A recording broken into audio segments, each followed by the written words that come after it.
নমস্কার বন্ধুরা, আমি আবার চলে এসেছি একটা নতুন রেসিপি নিয়ে। আজ আমি তৈরি করে দেখাবো নতুন পদ্ধতিতে পায়েস।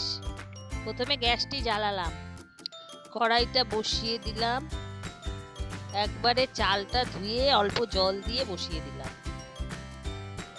আমি চালটা আগে একটু সিদ্ধ করে নিলাম যাতে পায়েসটা হতে কম সময় লাগে। আমি একটি পাত্রের মধ্যে খেজুরের গুড় নিয়ে নিলাম।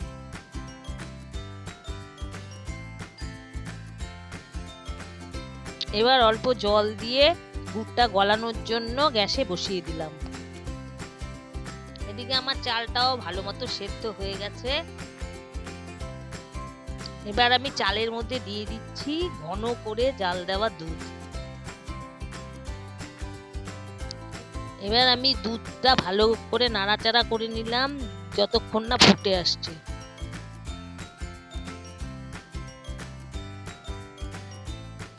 এবার পায়েসটা সুন্দর হয়ে গেছে। এবার এর মধ্যে দিয়ে দিচ্ছি কাজু আর কিশমিশ।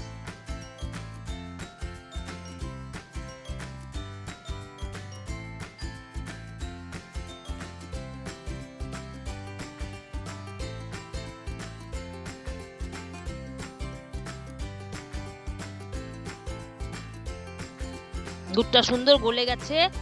এবার আমি এই গুড়টা পায়েসের মধ্যে মিশিয়ে দেব।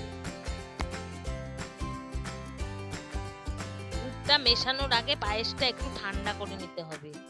গরম পায়েসের মধ্যে গুড়টা দিলে পায়েসটা কেটে যেতে পারে। পায়েসটা একটু ঠান্ডা হয়ে গেছে। এবার গুড়টা অল্প অল্প করে পায়েসের মধ্যে দিয়ে দেব।